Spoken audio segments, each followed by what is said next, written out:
الحمد لله رب العالمين والصلاة والسلام على أشرف الأنبياء والمرسلين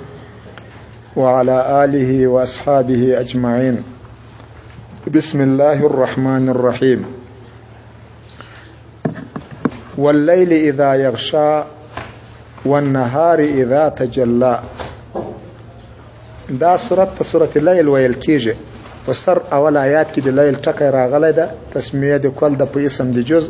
سورت مکې د لمخه تر هجرت نازل ده او ارتباط علماء کرامو داسې ویلی ده چې په مخته سورت کې چې تېر سوی دی د والشمس والضحا ورید انسانانو تفرقه په اعتبار د اعتقاد باندې بیانه سوې ده. اوس په دلته تفرقه په اعتبار د تاثیر د اعمالو بیانېږي چې د چا اعمال څه ور تاثیر کوي، څه ور اثار دي، د بلې ډلې بیا څه ور تاثیر کوي او کوم ور اثار دي. دا یو علامه د چا ده کنه او یو مناسبت وجه ده کنه. الله وايي واللیل یما د قسم په شپه باندې اذا یغشا کله چې دا شپه پټ کې مخلوقات په خپل تیاره کې،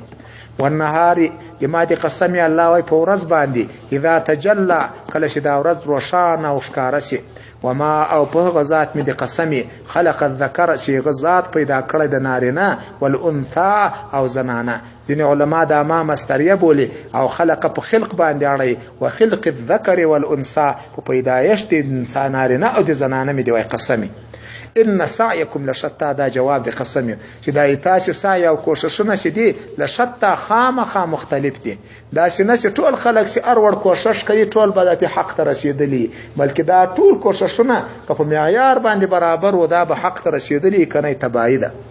اوس تفصیل کوي په اما من اعطا څوک چې بخشش کوي د خدای لپاره، واتقا پرهیزګاری کوي په ټولو نواهی او چې ځان ساتي، وصدق بالحسنى او تصدیق د کلمې طیبه مبارکې کړی، نو پس نو یسره لليسرى الله وای خامخا به اسانه کو د دې ته موږ هغه لاره د اساني چې د جنت لاره د کانه دا او توفیق به الله ور کوي چې څوک د اعمال کوي او خواري کوي. واما من بخل واستغنى او څوک چې په عملي لحاظ بخل کوي واستغنى ځان به پروا بولی چاته لاس نه ور کوي او په عین حال کې په کفر اخته او کذب بالحسنى هغه د توحید په کلمه باندې نسبت دروغ ورته کوي چې دا دروغ دي، نو الله پسنه یسرو زرد شروان بكم مجدي للعسرى په لارو د سختي باندې توفیق به جن سلبي د سختي لارې او سختي تورتل چې هغه دوزخ ته دا بدی ته اسانه کو سمانه په دې لار به روان. د خدای تعالی شان د هر څوک چې څومره خواري وکړله الله دې غلاري اسباب ته ورته تیاری، گمراهانو ته د گمراهۍ د لار اسباب تیاریږي. په زور د خدای له طرفه کې څه نسته مګر هم دا سته قانون لا صاحبانو چې خدای پاک توفیق او خذلان لارې په خپل ورته سخی. وما يغني عنه نو بیا به د چې دفاع ونه کې فائدہ به ونه کې دته ماله مال دي ته اذا تردى کله چې دی ورغړي د دوزخ خواته، کله چې دوزخ ته نږدې شي بیا دا فائدہ نه کوي. الله و ان بشک علینا فمش باندې له هدا د خلق هدایت هم ده. ټول هدایت مش په ځان نشي ده، کوم هدایت کې شودن هدایت ټول ته بیان د حق خبره ورشي څوک یې مني کې نه مني. وان لنا للاخره والاولى او بشک د موږ د دنیا هم او آخرت هم، په دنیا کې توفیق ورکول او خذلان مشتراجه ده، په آخرت کې جزاء ورکول ثواب مشتراجه ده. دا ټول دی الله تر واک لاندې. مپاندرتکم الله و اذ داروم تاسي نارن ليغ لمبوچ تلذا ليغ ور چې تلذا چې لمبي وهن کې دي لا يصلاح شنب ور داخلي دي ورته الا الاشقى مگر بدبخته الذي هغه بدبخته كذب چې د خدای دین درواغ بولی وتولى مخ اړولې وسيجنبها الله ويزر د بچ بکمل دی وره چې الاتقى غ پرهیزګار الذي يؤتي ماله هغه چې ور کوي خپل مال يتزكى د ذات پاکي په خاطر. وما لاحد عنده نه دي هیڅ احد له سره من نعمت کوم نعمت چې تجزا بدله ورکاوسي، یعنی دا چې نه شي د خدای لپاره نه بلکې یو چا بدل د نعمت ور کوي دی غوار ور کوي دا چې نه الا مگر ور کوي ابتغاء وجه ربه الاعلى لپاره د طلب د رضا دی خدای چې هغه الاعلى خدای ده. ولا سوف الله ويزرد شير دای برازش په خپل پیل باندې الله به نیک بدله ورکړي. یادېږي په اول ورځو د ترجمه کې ما درتل شکلواري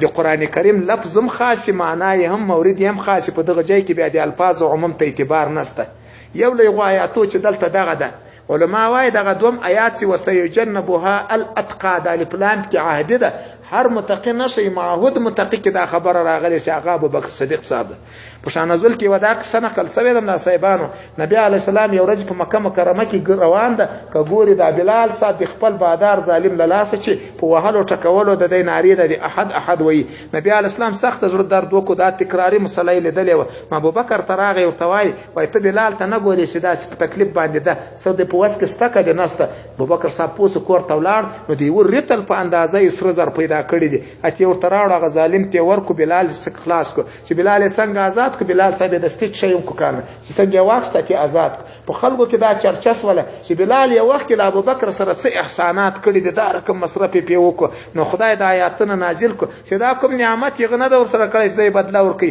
خالص دی الله پر رضا په ګرځي د رضا په خاطر دا کار کړی د کانو په پوسه تاسو راسي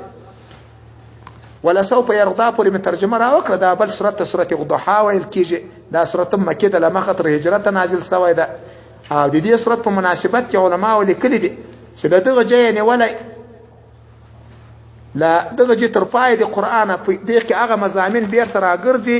چې هغه مضامین د ټول قران د قانونو. دا یو لوی مناسبت دی دغه آیاتو د لمختنی آیاتو سره په دغه تقریر باندې دا مناسبت علما او تشریح کړی د قانون. تاسو راسي بسم الله الرحمن الرحیم. الله وی وقت ضحى د ما د قسم په وخت چاشت، والليل د ما د قسم په شپه اذا سجى کله چې دا پټ کړی په خپل تیاره کې مخلوقات. وما ودعك نه پریشي ته پیغمبر ربک رب دتا وما قلاونا پروردگار لتا سره بغض کړی ده. لا صاحبانو دی وقت ضحى او دی والليل په ارتباط نور تفاسیر دلته ډیر نقل دي. یو تفسیر علماء کرامو لیکلی ده چې د وقت ضحى معنا دلته خاص چاشت شي کنه. وقت ضحى د ما د قسم په هغه چاشت چې موسی علیه السلام الله په دې چاشت کې په ساحرانو کامیاب وکړ. والليل د ما د په یغ شپه وای قسم یې پروردگار جل جلاله ته معراج ته وخیزول. دا ترجمه د دې شپې او د ورځې چې وسی کتا سیادیږي یو قانون ما در شودلای وسی خدای تعالی په عرش قسم وکي هغه د مقسم به لپاره شاهدانی. یعنی نبی علیہ السلام ته الله دا وایي چې د ماته پیغمبر سره کومه مسله ده یا سوچ پکې ووا. موسی علیہ السلام کامیاب کو کمنه کو کامیاب بغض مې ورسره کم کامیاب کو هغه یو شاهد ده. په شپه د معراج کې مې د تا دم را عزت وکړه دا بل شاهد ده. آیا دا د دې خبره شاهدان نه دي چې خدای به نه تا پرېږدي او نه له تا سره بغض کوي؟ ولې قانون یې دغه روان دی چې له پیغمبر سره الله پاک نه بغض کوي نه پرېږدي. نو لذا کې دا ترجمه کړې ده. او کې چېرته نفس ورځ جنې واخله څه اشکال نشته کنه، خو مطلب په دغه رقم د سلیسوالی د معنا یو څه زیاتېږي. الله نبی علیه السلام ته دا خبره ولې کوله؟ یو وخت کې په نبی علیه السلام باندې یو څو شپې وحی ودرېدل. د دې وحی د بندېدو څو مختلف اقوال نقل کیږي. ځینې علما وایي وحی روانه وه مګر نبی علیه السلام مریض و د شپې بیا تهجد نه کول چې ده به د شپې قرآن نه وایو. د ابولهب ښځه ام جمیل نومېدله هغه ورته راغله وایي محمده ګمان کوم چې ته خپل شیطان دا څو شپې پرېښي العیاذ بالله. جبرایل علیه السلام ښی کان ده ته داسې پریشاني او پیغور په شکل وکړ. یو قول داسې راځي چې د سپي یو کوچنکی بچای دا مړ سوی د نبی علیه السلام تر دا کټ لاندې د نبی علیه السلام نه در پام دا تر لاندې سوی د دې کټ ده. جبرائیل علیه السلام کومې کوټې کې چې سپی یا تصویر هلته جبرائیل علیه السلام نه داخلیږي. نو یو څه ځنډوالی له دې وجې راغلی ده. وروسته چې دا شی لرې سو جبرائیل السلام چې رسول الله السلام پوښتنه وکړه وایي خو تا ته معلومه ده چې دغې کوټې ته نه یم ځم چې دا شی کنه. نو په دې خاطر باندې دا وحی چې څو شپې ناوخته سوه نو دا پریشاني جوړه سو یا د پیغور د کافرو له وجې یا د رسول الله خپل دې زړه تشویش و. الله دغه د یو عجبه اکرام و عزت او د ناز الفاظ الله پاک رسول الله ته راولېږل چې د ما د قسم په دغو شیانو یې چې نه ته پروردګار پرېښی وما قلام نه خدای بغض د تا سره کړی ده. وللآخرة او خامخا قیامت خیر لک تا ته خیر ده من الاولی تر دې دنیا. په دنیا کې په هېڅ خبره پریشاني مه کوه. الله پاک تا ته په آخرت کې ډېر لوی د عزت مقامونه ساتلي دي. ولسوف یعطیک ربک فترغدا زر به درکې تا ته رب دې ته فترغدا ته به راضي شي. لا صاحبانو تاسو په علم معاني کې دا یوه قاعده انشاءالله ډېر زده به ورته معلوم سوي. کله مفعول د فعل حذف کېږي نسیان مسیان یعنی فعل مقدر دا مفعول مقدر هم سړی نه ورسره ږدي د دې لپاره چې د مخاطب ذهن و هر ممکن صورت ته ولاړ شي کنه. اوس که الله ویلي و چې ولسوف یعطیک شفاعته یا ولسوف یعطیک تکرار الوحی ولسوف یعطیک الفتح نو یو شي ته سړی ذهن ته مفعول حذف سو خدای به هر هغه څه درکړي چې ته پرې راضي کېږې. مفعول یې لپاره د دې حذف کړی ده چې ذهن هر څه ته ولاړ شي. نبی علیه الصلاة والسلام په ارتباط یو روایت راځي یو شپه سجده باندې ډیر وزړل خدای پاک ته خدای دې ما دې امت سره به ته څه کوې نو جبرائیل علیه السلام وایي الله جل جلاله ورته راولېږه نبي علیه السلام ته چې ته ورسه دې ما حبیب ته ووایه چې پروردګار دا وعده در سره کړې چې ته غواړې هغه زه در سره کوم نو نبي علیه السلام چې دا آیات واورېد وروسته ویل اذن لا ارغدا اوس به نو زه نسم راځي تر څو چې مې یو امت یم په دوزخ کې ځکه ما ته دا واک راکو کنه دا د نبی علیه الصلاة والسلام لپاره ډیره لویه خبره او الحمدلله د امتیانو لپاره هم الله دې موږ ته شفاعت کو نصیب کړي علم الله جل جلاله خپل مختنی احسانات ورشي ستر دې مخته څوړ احسانات الله له تاسو سره کړی دي بیا لغنه ورسته د هر احسان په مقابل کې یو تقاضا ده هغه الله جن کوي علم یجدک آیات نکړي پیدا پروردگار یتیم فآوا تاتی جای در کو دی حضرت دی عبدالمطلب دی آغا ابو طالب په غیش کې نبی علیه السلام یار لمور چی لپلار چی یتیم پیدا سوی د پاته سوی د تقریبا په یو روایت کې دی لا پیدا نه و دی مور په نسول چې پروردگار ابا او پات کړی دی بیا قرار پښ کلنه کې مور په سو پات سوی د لمور هم په یتیم سوی د کامل یتیم توپ چې دراغی ابو طالب عبدالمطلب ساتو هغه چې او پات لغه واست ابو طالب ساتوي نو د دې ترڅو پیغمبر کېدو پروردگار جای دی عزت ور کړی په کورو کې به وکړ ووجدك غضالا فهدا او بیا پروردگار ته پیدا کې غضالا نا خبره فهدا بیا په هدایت شریعت باندې څومره خبردار کې تر دې مخته غضال دلته معنا دي چا ده نا خبره چې په شی باندې خبر نه شرعي تفصيلات ته اسنه وراغلي خدای پاک وحید تراول یزل ووجدك عائلا خدای ته فقیر پیدا کړي په اغنا موړ کړي په خدیجه الکبرى سره سی واده وکړي هغه بیبي د 15 کلنې عمر واغه دیغه سلیوشتو کلو عمر دیغه ډیر مال هغه مال ټول د تر تصرف لاندې راغی دیغه بیبي په او دی باندې خدای پاک دای شي کو او باد کو اوس پروردگار ورته چې دا خو احسانات چې الله له تاسو سره وکړو اوس د هر احسان تقاضا پر کول ضرور ده الله ورته وای په اما الیتیم فلا تقهر نو کله چې خدای ته یتیم تر یتیم ورسته تر یتیموالي الله غ احسانات سره کړی دي نو هر څه یتیم د فلا تقهر ته په د یتیم باندې نه په غوسه کېږي ل یتیم سره به مراعات کوي لکه الله چې د تا دي یتیم ته په صورت کې له تاسو سره مراعات کړو لا صاحبانو د یتیموالي په ارتباط باندې خبر از دکې د نبی علی السلام حدیث ته چې د چا په کور کې یو یتیم یا ولا یتیم سره احسان کوي په جنت کې بل رسول الله صلی الله علیه وسلم وای لما سره به یو جای ز او کافل د یتیم به یو جای هدف په کې دا د شدواړه په جنت کې لکه د ما په تک کې یقین د دای بم راځي جنت ته مرتبه خو خود د نبوت تر هغه شي کېږي تفاوت کوي کنه یو حدیث کې راځي چې د یتیم په سر باندې سړی د مهرباني په خاطر لاس تیر کې تر دا لاس چې څومره وشتان لاندې صدقم راجرون الله پاک ور کوي او یو یتیم وځوريږي د الله جل جلاله شان د وځاړي نو پروردگار جل جلاله هر څه حرکت ور کیږي او الله پاک دی وار اخستلو خپل خبره کړي د کان نو له یتیم سره ډیر مراعات پکار ده الله وای واما السائل ارتس سوالګر در تراغی په لا تنهر رټای ما ولې هغه به غریبی راخسته پروردگار په غریبی کې لتا سره څومره احسان کړی ده ته هم له غریب سره کومک کوي لا صاحبانو د سوالګر په ارتباط ځان پوکي کانه سوالګر ته امر بالمعروف کول روا ده چې سړی پټ ورته وای چې کار وکړه د دې مشکله ځان خلاص کړه یو صحابین سوال کاوه رسول الله تعالی په کور کې د شایسته کنسته وای 2 روپۍ دي وی هغه دې شي نسته وکړ هغه ست یو پیاله در سره یو ټاټ ده نبی علیه السلام په ولار سره پیاله او ټاټ راوړ پیاله او ټاټ سره راوړ رسول الله سلام خلکو ته دا څوک اخلي یو ولازم په 1 روپۍ اخلم رسول الله تعالی نه په زیاتې څوک اخلي په فقہ کې راځي دا بیع د من یزيدو دا دغه چې ثابته سوی ده چې سړی یو چاته وایي ارڅو کې پورته اخلي زبا هغه اخلم مشتاش له مرتوي نو یو صحابي په 2 روپۍ جن واخست نبی علیه السلام 1 روپۍ ته ورکوي په دې به کوړه مړی راوړي او دا 1 روپۍ ورکوي په دې به تبر او لاسته واخلي د ته ماته راوړ هغه سړی لاړ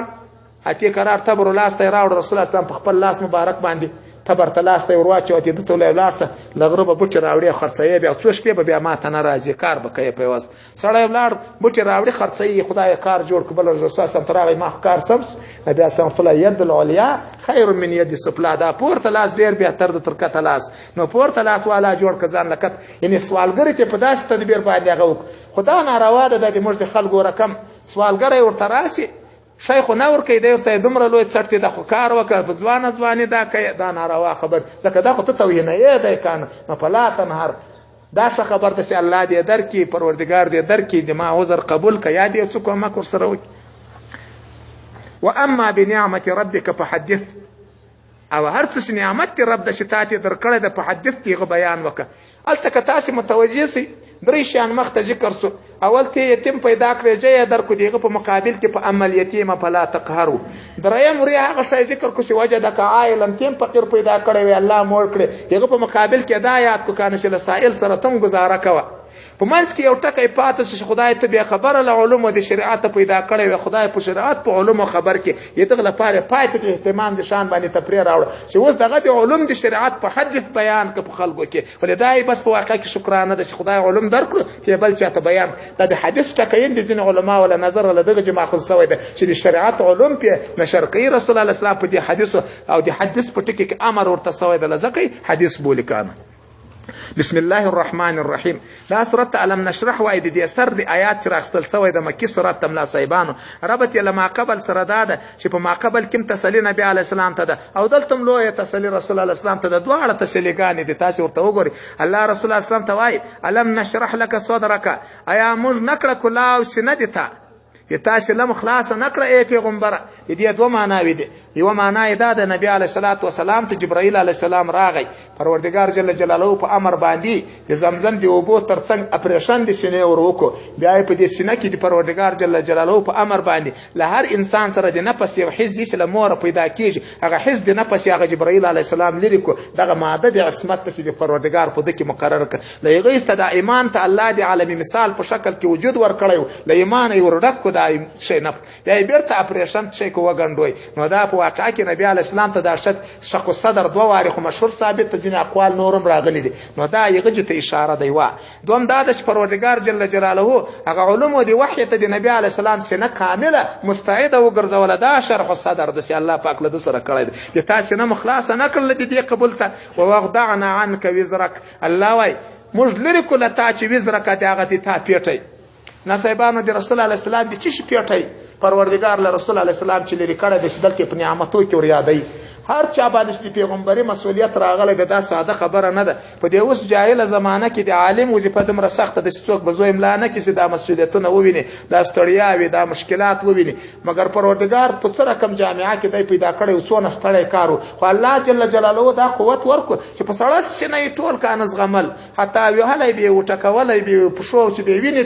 د برتل الله مهدي قومي فانهم لا يعلمون خدای ته هدایت ورته وکړای نه چې خدای علاقه کنه نو دا هغه وضعنا عنك وزرك دا پیټه دي رسول دي پیغمبري دا بوج خدای درچ دي کړی په سنس نه او سړی نه باندې پاوسله اخلاصي دوه معنی دا د ملا صاحبانو چې هر انسان ګناه کوي کانو پیغمبر له ګناه معصوم ده نو دلته غي اسمت ته اشاره ده چې مور له تا چې هغه د ګناه او پیټه لري کو یعنی ته معصوم پیدا کړي علماء لیکي وای په عربي کې دا محاوره ده چې له یو چا چې لسره چې یو بوج په ور نه ولیم دی دا تعبیر کوي وای دا بوج می درچ لري کو نو یو محاوره ما په یو ذات الرحمن کې نقل کړي کته چې مطالعه کړي دا چې محاوره نقل کړي د یو سړی بل ته وای ورفعنا منك مشقه الزياره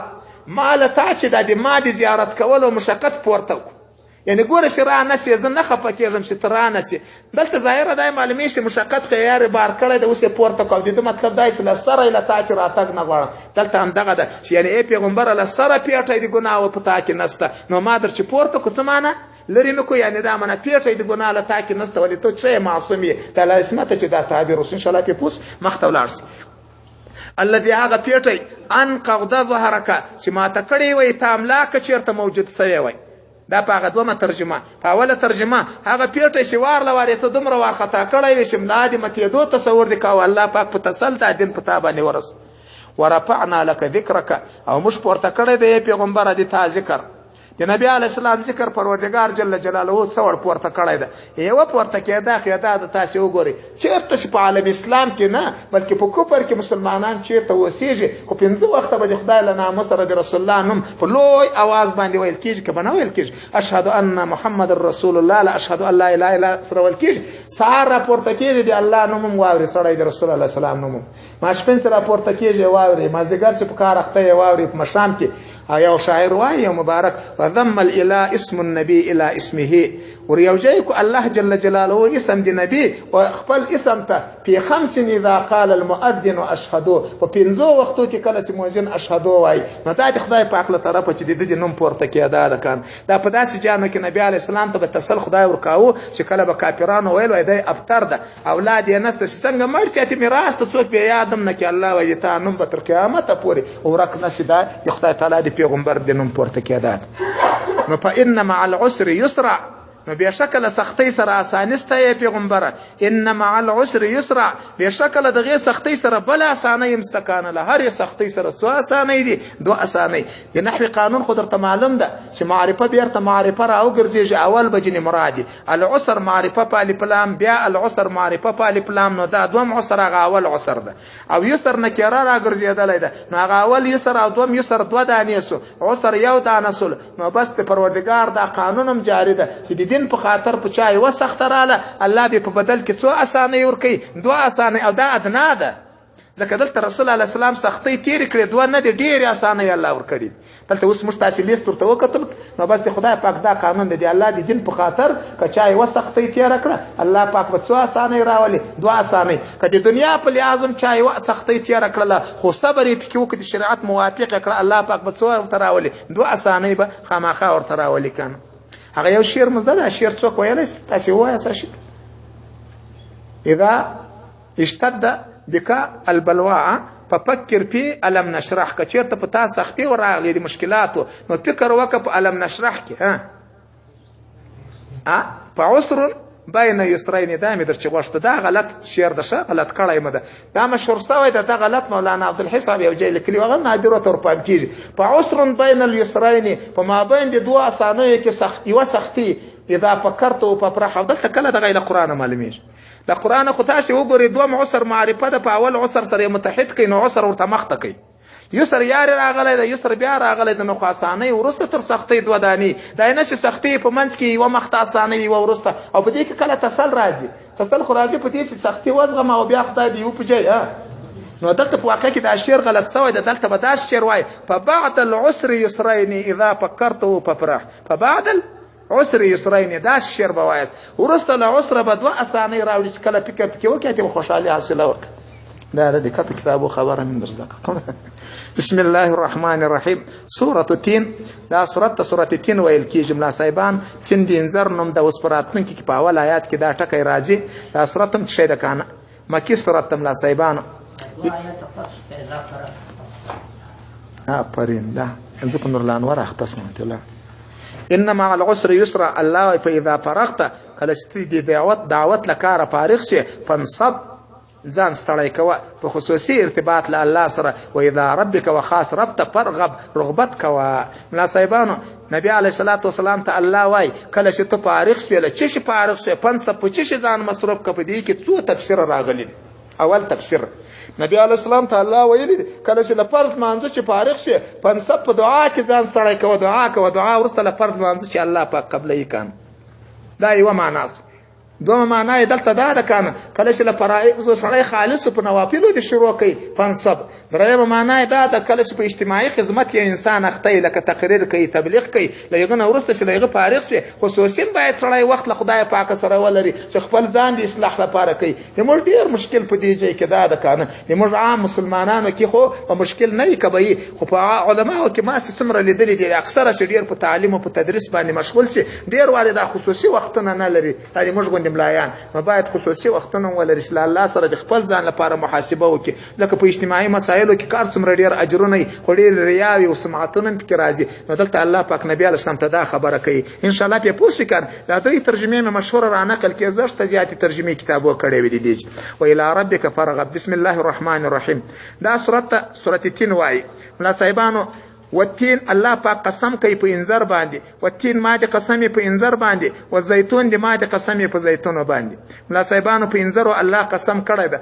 خدای ته دې هر څه حق ده چې په ارش قسم وکي خو البته دې یو شی عزت کې معلومه نو د انذر چې معلومه څه دا انذر د خدای جل جلاله په حضور کې یو عزتمن شی ده تفسیر عزیزی او تفسیر ده دا به تاسو سره یایي یا به نه په دې کې مې وخت کې لیدلی اوس په دې انځر کې تعجب حکمتونه بیان تر 10 زیات نابلده خواص کې بیان کړي ول په دې خواص کې مې دا یو وسم په یاد کېږي او انځر الله دې ګولې په اندازه جوړ کړی ده په هر میوه کې به یا دوه خوري یا به نیمه خوري دا وچه ګوله ده نه دوه خوري سړی نه یو خوري دا وایي د جنت له میوو سره مشابهت لري په دې کې شعار یو برابر خوله ډکه یې کانه نو چې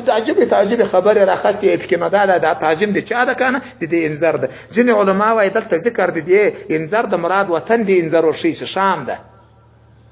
نو دا شام کې زیتون هم ډیر پیدا کیږي او انذر هم ډیر پیدا کیږي او شام چې دا محل دي چا د انبیاء ده نو الله په وطن باندې اصلا قسم وکړ چې هغه تین او زیتون دواړه پکې شي کیږي پیدا کیږي کنه مخته ولار سي و تور سینین الله وای دې ما دې قسم په تور سینین باندې تور دی وغرنم د جبرائیل علیه السلام الله تعالی له طرفه چې موسی علیه السلام تورې وحی سوید او سینین او سینا د دې جنوم د دغه غرب کې پروت نو په عربي کې په دوه رقمو نقل کیږي سینا یم بولی تور سینا او سینین یم بولی نو الله وای په هغه غره چې تور ده چې په سینین کې د پیغام دې شي کنه قسم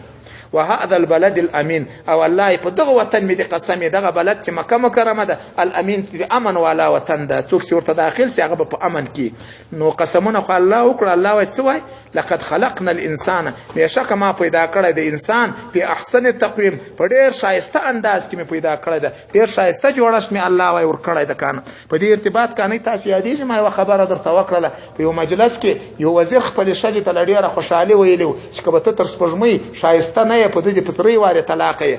هغه شذ عالم او هغه حجاب جنې وکوي د چی شي شایسته سپوږمۍ ګور او زه ګورم طلاق تر باندې واوښتو د ټوکی کولې ټوکی په مصیبت جوړې سپې سبای پاچا ته خبره وکړي ما خو په خوارو ارمانو شذ پیدا کړي ولا چې په میان او ماغه داس مصیبت جوړ یو علماء را وغوښتل علماء او تسبیح وویل یو بل وای تر داس شي پورې شرط پورې تعلق طلاق تور کړی ده چې هغه شرط قطعا موجودیدل نه شي ځکه انسان خو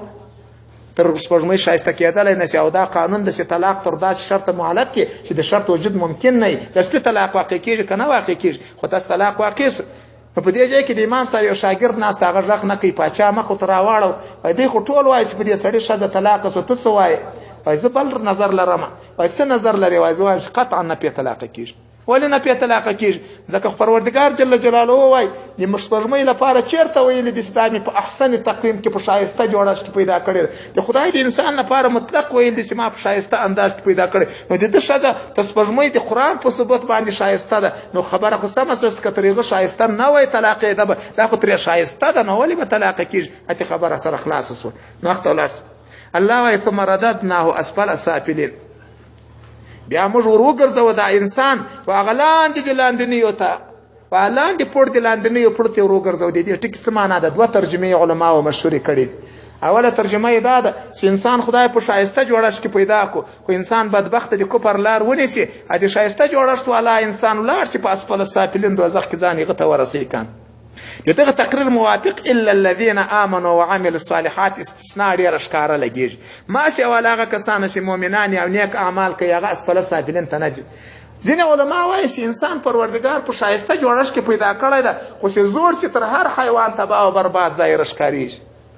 نو اسفل سافلین د عادت د زوړوالي د دربدري حالت شي کان یا وای وګرځوم اسفل سافلین یا الله شان د حیواناتو کې تاسو متوجي سي د ځوان حیوان او د زاړه حیوان په شکل کې بد تغیر نه راځي کله بد ښکاري د په دواړو وختو کې ښکاریږي کښ ښکاري د په دواړو وختو کې انسان دغه څه نه ده انسان څه زړېږي د خدای قدرت په ګونځي په پستک کې پیدا کیږي ټاپونه یې زاړه کې پیدا سي کټ کېږي کنه پسترګو باندې ویني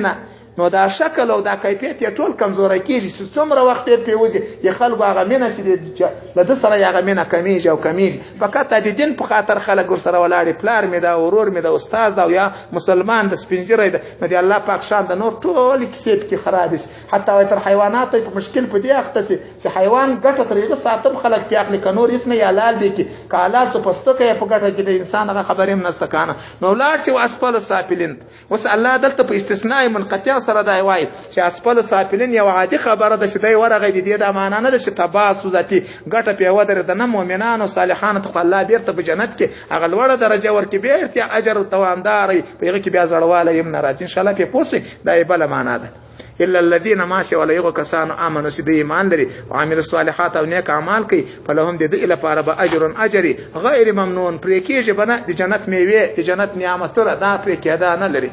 الله وايي فما يكذبك بعد بالدين نو چې دروغجن ګرځولې اے انسان او بعد ورسته لدی دلایل بالدین د دین په نسبت دین ته او د دین خبرو ته ولې دروغ وایي ځان په دروغجن ګرځیدل په نسبت و دې دین ته ورسته لدمره دلایل ورسته لدمره نعمتونه چې الله تعالی درکړي دي. الیس الله باحکم الحاکمین ایا نه د پروردگار شو فیصله کوونکی په فیصلو کوونکو کې د دې سره ناصیبانو احمد روایت کړه د شړای بداسي وای بلا ونحن على ذلك من الشاهدين دا مستحب ده ولنا پروردگار ته احکم الحاکمین یا مش په دې باندې شاهد شي ته احکم الحاکمین. بسم الله الرحمن الرحیم دا سورۃ علق ویل کیږي دلته ټکی د علق را روان ده لغه وجه دانم یشي ده سورۃ مکه ده لمخه تر هجرت نازل شوی ده ربط لما قبل سره ده په ما قبل کې مسأله د توحید تحقیق یادله اوس په تخصیص د قراءت قرآن لپاره د توحید کانه اوس په دې ارتباط شغی ده الله و اقرا والولا باسم ربك فكومكت ربنا مدتا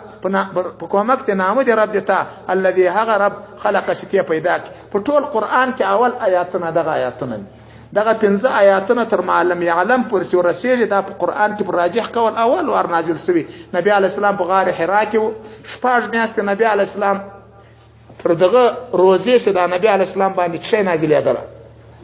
وحی نازلېدل شپږ میاشتې مخ ته پروردگار مقدمه دی پیغمبري پیرا شروع کې هغه داسې خوبونه بیلیدل بیبي مبارکه وای هر خوب چې د شپې ول د سار بلکه 14 سپېدې سره سړی نه ورکیږي دا د خوب معنا او مطلب نه ورکېدو خدای نبی اسلام تر دغه ساتم نه پوښ ما به خامخا خدای شي کوي کنه پیغمبر کوي کنه بس له پریشان ولدي معاشري چې براغي په غار حرا کې بناسو غار حرا یو عجیب غوندي ځای دی یو خو خلکو ګوښه ده لبل خو سړی مکه مکرمه ته ګوري هغه ویني کنه اوس دا غټي بنگلې پیراته کړی موږ غږی ته ورننی وتل نو اوس هغه خو د کعبه شریفه سړین تناور ښکارېدل نور ذاتي د مشرق طرف ته لیک د مغرب پر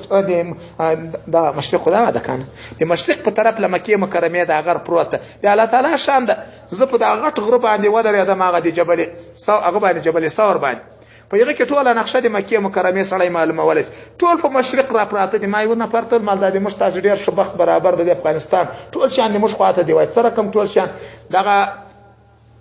حجر اسود هم د مش طرف ته د په دغه کنج د مکه مکرمه شه دا خو ور د ورم د مش طرف ته ده مقام ابراهیم هم د مشرق طرف ته ده او دغه مینا نه ده د مینا مشرق ته ده بیا مزدلفه په مشرق ته ده بیا عرفات کانه او په دغه سړک چې د مینا او مشرق ته ځي مزدلفه ته په دغه لاس باندې داس معاملې له دغه طرف ته په دغه طرف باندې د جبل د غار حراس پکې دغه غر ده جبل نور او داسې معمولی لږ طرف ته چې په دغه ودرېږي بل غر ښکارېږي هغه سر ته خلک ورخېږي هغه بیا هلته جبل ثور ده د نبي اسلام چې د هجرت په وخت کې په هغه ځای کې څو شپې تېر کړي یعنې اکثره شیان چې به سړي کتل و طرف ته چاته صفا مروه په دغه طرف کې دلته د کنج ته داسې ده کنه نو دا ټول د مشرق طرف ته کابل کنه ټوله دا نقشه به مې کتله دا غره چې ډېر ښه معلومېدل کنه به هر حال په دغه غره د جبل نور کې په غار حرا کې د غره نوم حرا ده په دې غار کې نبی علیه الصلاۃ والسلام بناستلو اتی به دلته سوچ واو د دې لپاره دا عبادت وو پس خدای شان په دې وخت کې ځینې علما وایي دغه عبادت چې دا سوچ په واو او دا نفرت په ښکارا کول د میشن او د دین چې د خلکو شروع کړو ځینې علما وایي خبره ستره له تحریف اخلاص د ابراهیمی دین را رسیدلې و په هغه عبادت باندې د اختول دا په واقع کې د لپاره عبادت ولو خو به هر تقدیر بل ورځ پروردگار جل جلاله د جبرائیل علیه السلام په واسطه باندې دغه آیاتونه نازل کړ بیا قصه خوږه د خدای مشتاس وخت ډیر کم د په دې ارتباط باندې بخاری کې ډیر روز بحث کیږي تاسو راسي د اقرا شمعنا په عربي کې دا د شلوستلو ته ویل کیږي په عربي کې ویلو ته قل ویل کیږي قل وایا اقرا اول ولا د دې چې دا معلومي چې رسول الله اسلام ته لیکل چې شعر اورل سوی یو روایت راځي رسول الله اسلام یاري په خوب کې ولیدل چې ماته یو څوک راسي د ریشم په لباس باندې یو څه لیکلي دغه آیاتونه لیکلي چې د ورځې یو تراوړه هغه دی با جوړ سره نو په واقع کې دا لیکلي باندې راغله ذکر رسول الله او ضرورم شروع کړي ما نه بقاری زه خو امیم لوستلای خو نه سې کولای هغه جبرائیل علیه السلام ته استعداد په ټینګېدو باندې ورکړه بیا په لوستلو شروع سره وکړه اقرا اول ولا باسم ربک په استعانت کومک د نام د رب ته الذي هغرب خلق پیدا کړی د مخلوقات خلق الانسان انسان په ټولو مخلوقات کې امتیازي تور پیدا کو من علق لا وچ ویني چې پیدا کړی د کان د انسان یا هغه کمزور حال الله دلته یاد کو تاسو کې نصیبانو انسان چې پیدا کیږي نو دی خو کانله اول له نطفې پیدا کېږي بیا وروسته وینه کېږي خو خدای پاک هغه نطفه نه کړه یا دلته یې وینه یاده کړه. دې حکمت ته علما وایي پکې اشاره ده چې د انسان کمزوری حال تر ټولو د وینې وخت ده ولې تر وینې مخته چې نطفه یې خو ډېر علما وایي هغه پاکه ده شافعي صاحب اوس هم نطفه پاکه بولي د انسان. نو دا وینه داسې شی ده کنه چې هېڅ چا هم نه دي ویل چې وینه پاکه ده ټول یې مردار بولي ځکه الله پاک د دې وینې جرایات کنه چې پروردګار له هغه ټیټ جې پیدا کړی چې ټول انسانان یې مردار بولي خو بیا کوم ځای ته په واسطه د علم د قلم باندې ورسولې الله ورته وایي اقرأ ولولا. دا اقرا تکرار سوی د ځینې علما وایي دا د دې په خاطر وویل اقرا په خپله بیا هم ولولې و اقرا خلکو ته بیا هم بیا لولې. نو دا دوم واري وغیر ته د قرائت لپاره دا ټکی تکرار سو. وربک الاکرم خدای دې تا ډېر عزتمند ده خدای عزتمند ده تا ته عزت درکوي ته مه وارخطا کېږه. الذي هغه خدای ده علم بالقلم چې تعلیم مخلوق ته په واسطه د قلم ورکوي. په دې کې د دې قلم هم شرافت معلوم سو چې قلم الله په اول آیاتو کې علم قلم یاد کړی دی. دا دین د علم قلم سره ارتباط لري. علم الانسان تعلیم ورکو انسان ته ما دي غشانو لم يعلم چې ترغه مخته استعداد د پوهې دی غنه لرل کنه یار څوک چې چا ته تعلیم ورکوي یا خبر نه خو انسان کې د استعداد لسره نه ول. الله پاک په حیوان غوندي خلو ور کړي او ذبح ور کړي او غاښ ور کړي هغه نه پېژ استعداد نه لري ته پروردگار شی ورکو د علم د قبلېدو استعداد ورکو. کلا کلا په معنا د حقا ده حقا خبره ده چې ان الانسان بشک انسان لا يطغى سرکشي شروع کی انسان سرکشي شروع کی کوم وخت کې ان رآه استغنا په یغه وخت کې چې د ځان وویني چې د مالدار سوی د لبل به پروا ده. د انسان په طبیعت کې دا پرته ده چې د کار جوړي د خیال چې جماعت ته مم ضرورت نشته امام ته مم ضرورت نشته دین ته مم ضرورت نشته خو کار می جوړ ده څه احتیاج می ده. الله وايي د انسان په فطرت کې په جنس کې دا خاصه ده د خدای دوستان جن را مستثنا کوي مؤمنان. الله جل جلاله وايي الرآه استغنا ان الى ربك الرجعه بشك ورب ته اي انسان الرجعه بیرته واپس کېدا دي. ارايت الذي ينهى الله وايي تخ آیات خبري هغه چا باندې الذي ينهى هغه منع کوي عبدا بنده اذا صلى سد المنس کوي. په دغه ځای کې ملا صاحبانو یو خبره ورته زده کوي. یو ورځ ابو جهل دا نور مرګرو ته وویل وای تاسو داسې خبر یاست محمد نبی عليه السلام ورشي دا راسي د تاسو په مخ کې المنس شروع کې پنځه کې سر سره شي ورته لای و دا خو کوي وای په الله قسم نه دی ورکمې ولې دوی زه خو به دای پنځه کپسې وکړ شوم دته به سخته جزا ورکم. نبی علی السلام بیا راغی د کعبه شریف څنګه تلمنس کې دا تر هجرت مخته خبره ده.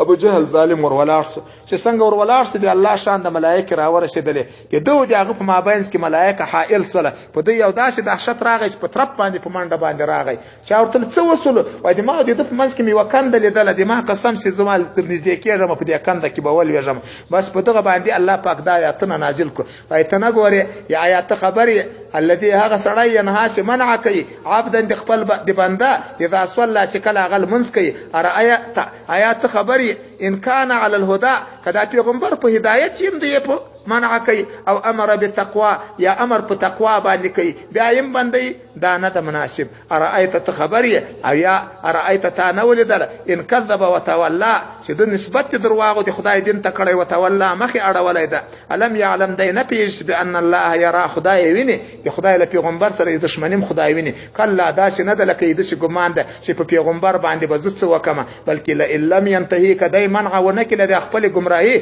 لنسمع عن خامه مغونسو بالناسیه دای تر ټنډي ناسیتن په هغه ټنډي کاذبتن چې دروغزنه ټنډه ده خاطئه خطاکار او ګناګار ټنډه ده. فلیدع نادیه دای دی بیا دلته خپل مجلسیان او لشکریان راو غاړي لما دي ځان خلاص کی سند الزبانيه الله وايي مش بزبانيه ملائکه ورته راو غاړو. کله دا شنه د لکې د ګمان ده لا تطيعه دغه خبره ته بغوږ نه نسی. الله رسول الله اسلام ته وای خبره ما منه یا خبره باندې سوچ مو واخه پکېږه ما وسجد سجده او کدی رب لپاره وقترب او قرب نزدېکت الله تعالی بوا دا خو سجده آیات بیا به سجده کوي که څوک خوښ ولیکم. بسم الله الرحمن الرحیم راتلونکي سورته قدر ویل کېږي من صاحبانو د ليله القدر بیان فکر روان ده ربط لما قبل سره ده چې په ما قبل کې ترغیب او قران کریم ته او دلته به عظمت قران معلوم چې په سره کم عزت منش پکې الله پاک دا قرآن نازل کړی ده. بسم الله الرحمن الرحیم انا انزلناه فی لیلة القدر بشک موږ نازل کړی ده دا قرآن په لیلة القدر کې دوه درې آیات وایم خستنه دوه درې سورته نشات ان شاء الله شي نست پکې موږ نازل کړی ده دا قرآن للوح محفوظ و بیت العزت ته په ليله القدر په شپه د قدر کې وما ادراک ما ليله القدر ته څه پوکړی شوې په دې باندې چې شپه د قدر کومه ده ليله القدر شپه د قدر شده خیر بهتره ده من 1000 شهر تر 1000 کلو که په 1000 کاله کې څوک عبادت وکي د نور امتو والا چې په یغو کې د شب قدر شپه نه سره په منځ کې هغه عبادتونه د قدر د شپې له سره برابر دي حساب ورته سوی ده 1000 میاشتو چې څه باندې 80 کاله جوړیږي نو په مختنی امتو کې به عمرونه یو څه ډیر ول صحابه کرام او مسلمانانو ته به دا تشویش چې خدای دې موږ عمرونه خو کم دي هغه عبادتو ته به ځان نه رسو نو الله پاک دې امت لپاره د قدر شپه راځي لکه چې په دې په صحیح طریقه عبادت وشي یا 80 کاله له عبادت سره الله پاک برابرای دغه ډیر خبرې د القدر په ارتباط باندې دوه درې زه درته کوم نور د قدر شپه ولې بولي دا یو خبره ده اوله خبره په دې ځان پوکې د قدر دوه معنی راځي یو قدر په معنا د اندازه ګیری ده یو قدر په معنا د شرافت او د عزت په معنا هم راځي د ليله د شپې ته ليله القدر په دې خاطر ویل کېږي چې په دغه شپه باندې تر دغه شپې وروسته چې څومره راتلونکی کال ده د دې کال پورې چې د انسانانو څومره تقدیر الله پاک دی خوراک چشاک مرگ ژوند مرض صحت عمر د دې څومره چې پروردگار په لوح محفوظ کې کړی ده دغه کال والا خصوصي الله پاک ملائکه ته چې پاکار سپارلې ورته تسلیمي کنه دا سړی په دمر تاریخ باندې داسې کېږي د دې بزوی پیدا کېږي دا بمری په دې بدا مرز راځي ناغه قدر اندازه دغه کال خصوصیت ور دي ملائکه په لاس باندې ورکی یته دغه ليله تشول کېږي ليله القدر لدی وجول کېږي دومره خبره د ليله القدر په دی ول کې چې دا د عزت شپه ده او د عزت شپه څنګه نه د خالص دی عبادت لزرو کالو د چا سره برابر ده کانه ل عبادت د نور شپه دومره خبره دلته داس د قیداش په بهتره ده د جمعې شپه بهتره ده د عرفات شپه بهتره ده په دې کې د علما او څوک چې نه کوي اختلاف راغلی ده ځینې علما وايي د جمعې شپه تر دې بهتره ده او د عرفات شپه بهتره ده ځینې علما وايي ځینې وای نه د ليله القدر هغه شپه چې هغه جبرائیل علیه السلام په هغه شپه باندې وحی راوړی ده هغه تر دا ټولو بهتره ده او دا هر کال چې ليله القدر راځي تر هغه د جمعې شپه بهتره ده خو راجح خبره ده چې دا شپه په مطلق په ډول جمعه بهتره ده او په چام بهتره ده د عرفات په شپه بهتره ده دا راجح ده ځکه کدا راجح نه وي نو بیا خو یو شپه کې ده بیا خو د هر شپې لپاره دا حکم نه راځي د هر کال کار یو کتاب د شوافیع یو عالم لیکلی ده نعمت الكبرى په نامه په هغه کې ویل مولود شریف شپه تر شا بهتره ده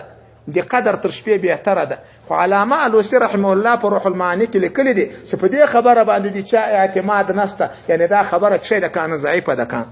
نو په نقلي لحاظ باندې دا ثابت نه ده چې د مولود شریف شپه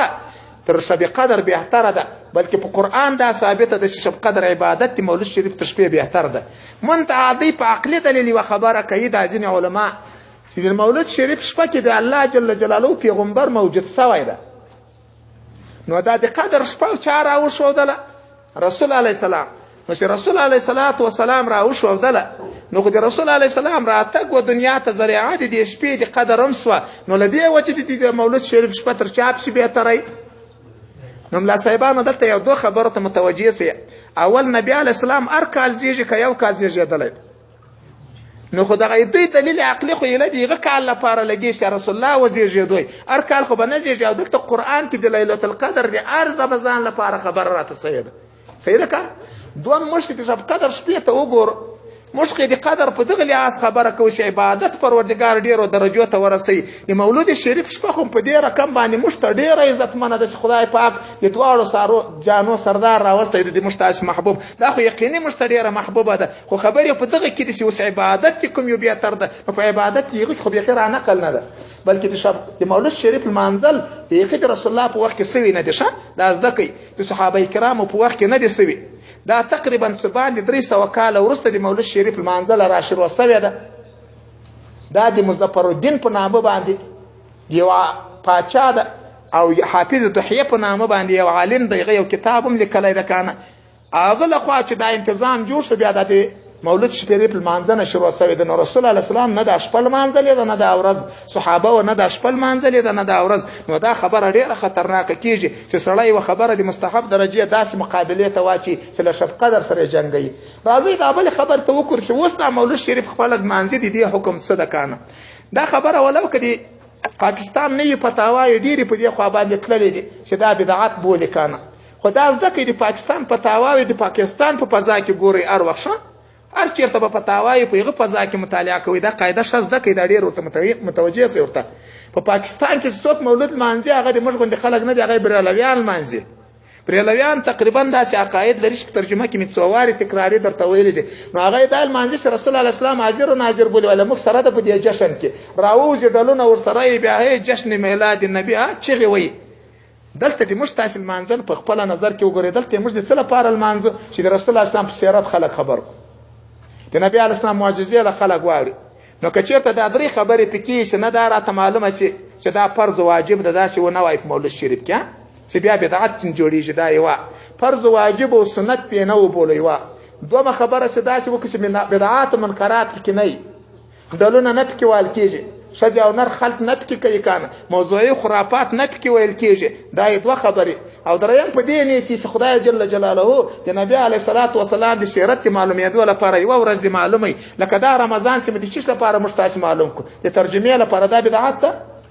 دا خو انتظامي امر ده، دا خو نه وایي چې رسول الله په دغه رقم را چې غوښته داسې بدعت ځینې جوړ شي. نو که دا شرطونه پکې برابر شي نو دا د مولود شریف لمانځنه په خپله یو فرد ده لپاره د نشر د علم چې د دین نشر پکې وشي. هر فرد چې څوک انتظام وکړي او نو دا خرافات ورګډ نه کړي، اشکال پکې نشته. د ما نظر دا ده چې علما ستره علما، هغه علما چې په دې مسایلو یې سر خلاصېږي، دا مسایل یې وکړي چې تخصیص د ورځې ختم کړي چې حتما به په دې شپه باندې او په دې ورځ باندې او خرافات نه پکې ویل کېږي. دا یې دوه. او په دې نیت یې نه لمانځي چې دا فرض یا واجب یا سنت ده، بلکې په دې خاطر چې د سیرت یو مجلس ده، که خدای کول مشکل پکې نشته. او که دا ټکي ورګډ شي بیا مشکل شته. او پاته چې فتاواوې کوم هغه ما درته چې په هغه فضا کې دي د دې عیناً دا مثال ده لکه د شیعګانو په مقابل کې تاسې د دوی فتاواوې وګورئ. ټول وایي چې کان شیعه کافر ده او کافر ده، هغه دغه وړ شیعګان دي چې دا دوی ورسره مخامخ.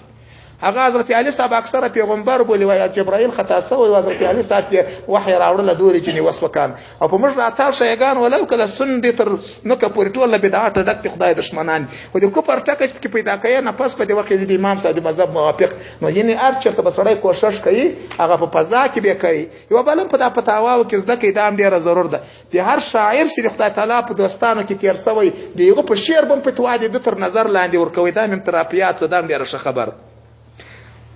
دا د فتوا په ورکولو باندې ډېر فکر کول پکار ده، داسې نه ده که نه. اوس لږ سره سختۍ ډېرې شي، ډېر هم شو الحمدلله، خدای دې نور هم ډېر کړي. منظور مې دا ده که نه تاسې غوږ ونیسئ. خواجه حافظ صاحب داسې شعرونه وایي، تاسې متوجه شئ. می بخور مذهب بسوز و آتش اندر خانه آتش اندر کعبه زن.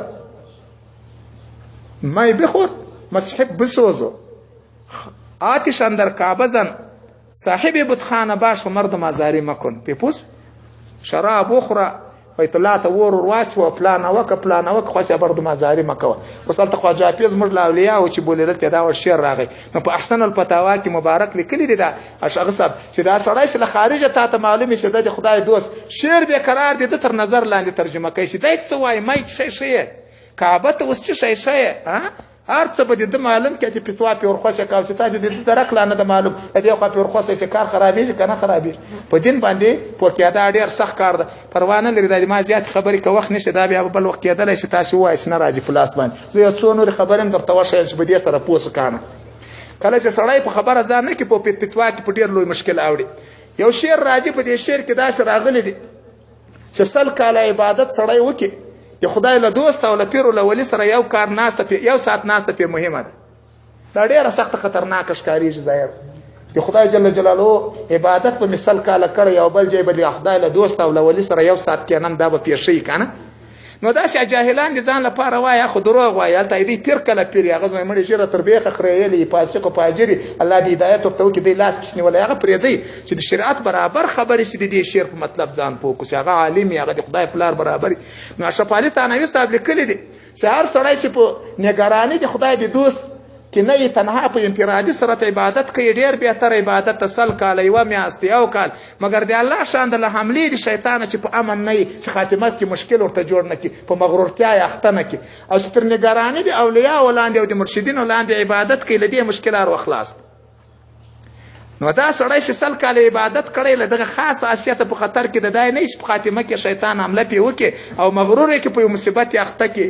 او چې د خدای د دوستانو تر نگرانی لاندې یو ساعت عبادت کوي په یوه کې پروردگار جل جلاله دغه د مجلس په برکت ته د تقوان ور کړی چې مغروریت او دا مشکل نه راځي په خاص خاصیت باندې دغه یو ساعت تر 100 کاله به تر د پراسیت خو نه ده هغه 100 کاله کړی دا یو ساعت هغه به تر د ډیر تر دغه یو ساعت خدا اسیت تاسو وګورئ په دغه اسیت کوم یو بیا تر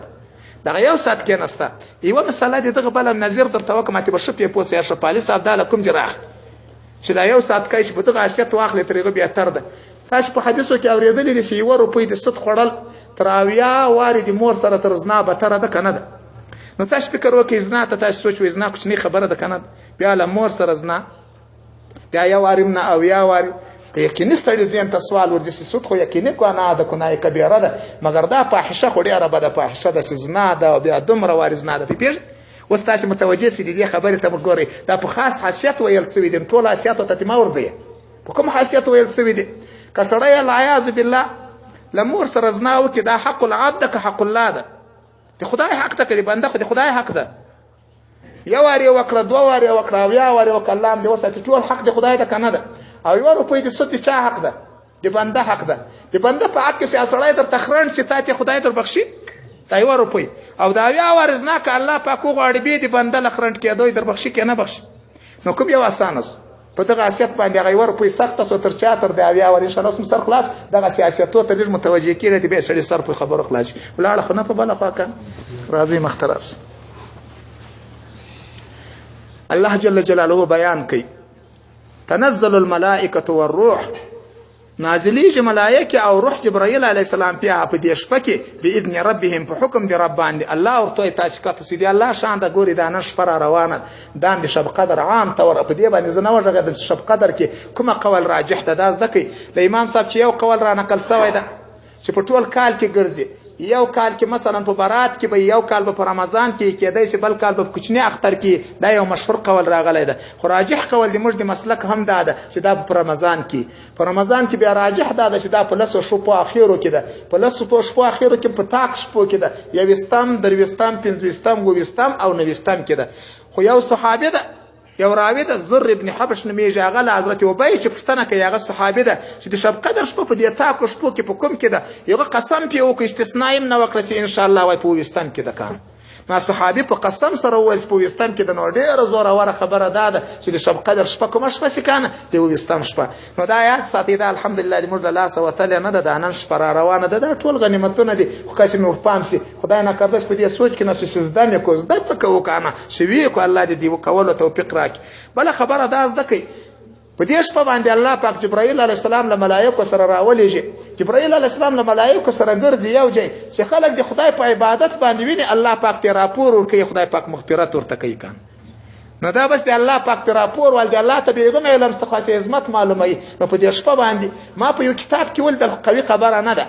یو خبره د احتمال د صحت لري وای دی پښتني ورسره کوي سلام ورچی سلام مج اورونه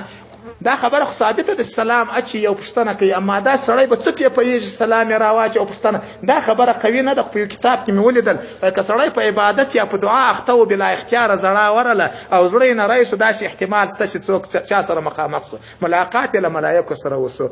درېمه خبره ده که سلام ده چې زده کې یو سوال پیدا کیږي چې دا شپه خو په نیمه دنیا باندې په نیمه باندې نه اوس نن چې په موږ تاسو باندې شپه سي په هغه غربي وطنو کې بچی کنه ورځیلا او هغه د چین نور افاته منطقو کې به لګو باندې به سهار راسي نو کوم شپه د دلته شپه سو کورې شپه سو نو دا شب قدر لکه راکب دای د لکه سپور دا چې اوس د حجاز شپه سو دا شب قدر شپه د روانه سو دغه د غرب په طرف باندې شواروس پر کېږي په ټوله پر بشپره وګرځي کنه راوځي د ټوله لپاره به شب قدر تیز دغه وجه علما وای د شب قدر د شپې د ورځم اهمیت لري ولې خو دغه ورځ بل ځای چیرته روانه شپه روانه لزکه د اهمیت په دې ورځ کې هم ستکان ان شاء الله سو په پوسویس مختولارس الله ملائکه او روح را لېږي باذن ربهم په امر رب باندې من کل امر دا من کل امر ټیک ته مطلب دا ده چې په تقدیر دې هم امر باندې را لېږلی چې هغه اوله وانا قدر ته وګوره هر امر چې په دې کال کې کېږي د هغه بل تقادیرو باندې را لېږلی سلام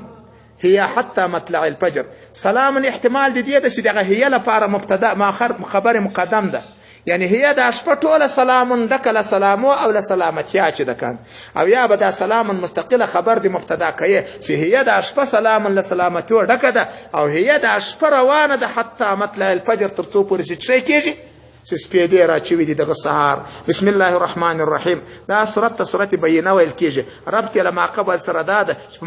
ما قبل کې عظمت قرآن بیان چې په داسې مبارکه شپه کې نازل ده او په دې ځای کې بیا بیان دی عظمت قرآن ده دلته بیا په یو نوع به عظمت قرآن ته اشاره اوس په پوسټ تاسو راسي الله ولم يكن الذين كفروا من اهل الكتاب والمشركين منفكين حتى تأتيهم البينه رسول من الله يتلو صحفا مطهره لا صاحبانو کافرانو او مشرکانو به نبی علی اسلام لا نو راغلی بیا به دا خبره کوله چې مشتک حق دین راغی يهود خو بدا ویل چې موږ په کتابو کې اخر زمان پیغمبر یاد سوی دا غش راسي موږ دیغه مرګري کله چې بل مشرکانو سره جمع سدی به بیا خدای ته دای دعا کوله یا پروردگار پروي دا اخر زمان پیغمبر مشتفت حراک نو به انتظار دي دایره دي کاوه چې کله پیغمبر راسي موږ به ایمان راوړو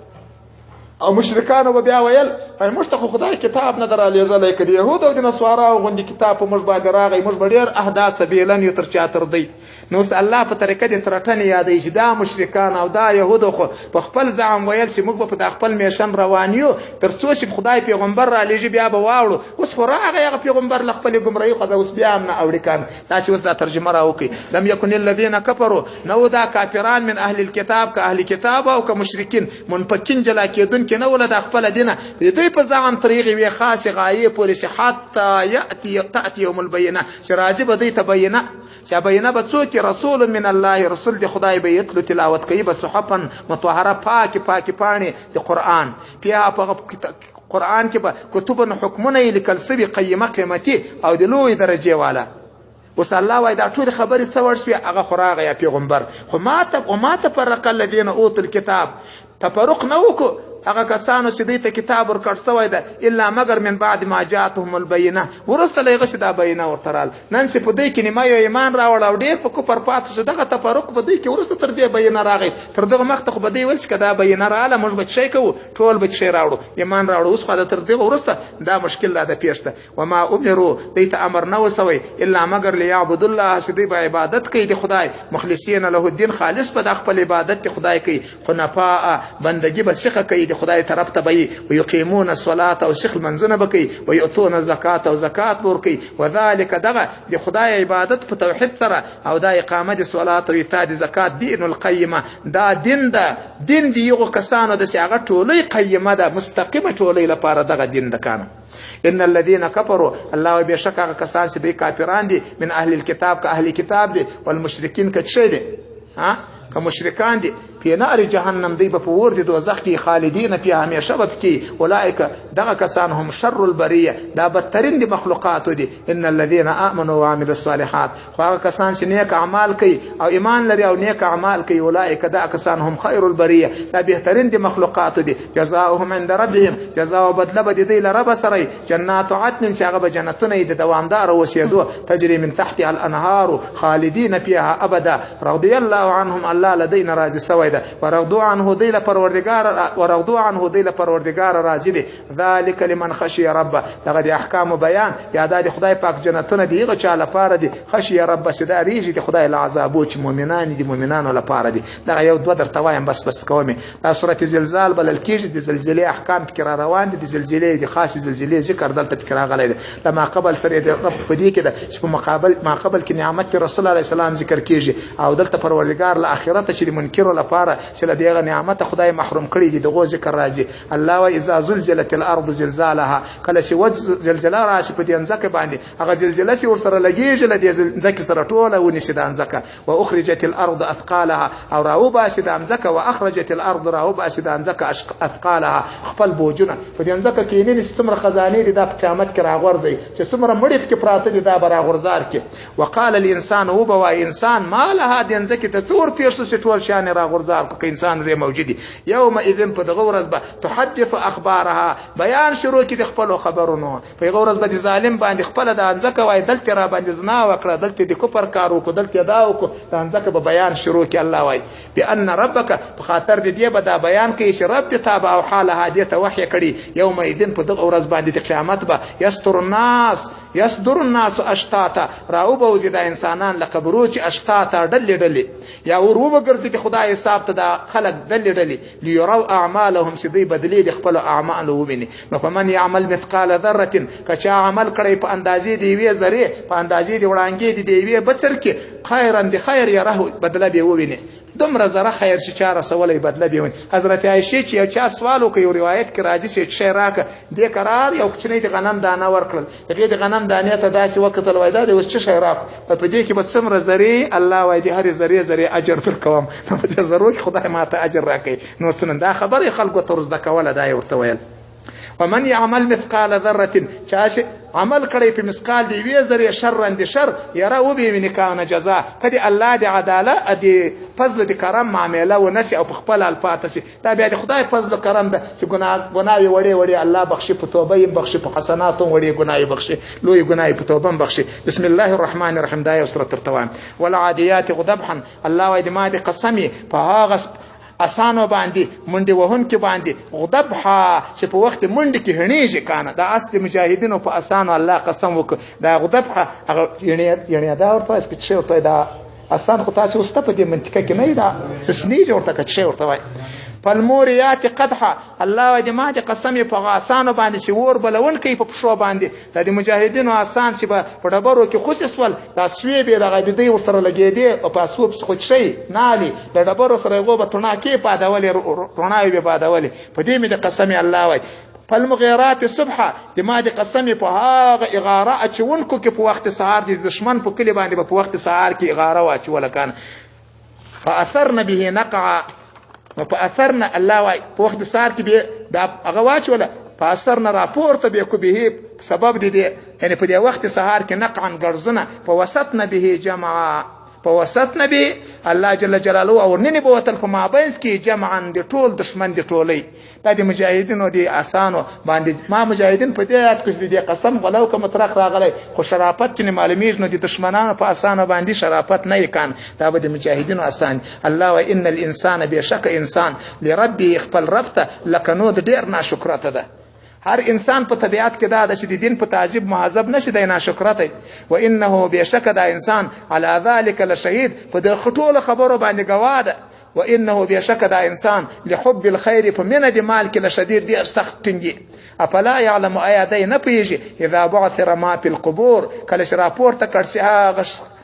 انسانان چې په قبرو کې دي وحصل ما في الصدور او ښکارا چې هغه خبره چې په زړه کې نن پټې دي ایا په دې باندې نه پېښ په دې ورځ باندې بس کېږي ان ربهم بهم يومئذ لخبير رب دې په دې باندې په دغه ورځ خامخا خبردار خدای نن هم خبردار ده او خدای به دې خپل خبرداروالی اظهار په دغه ورځ باندې دې ته چې زه په دې ټولو کې سو خبروم وصلی الله تعالی علی خیر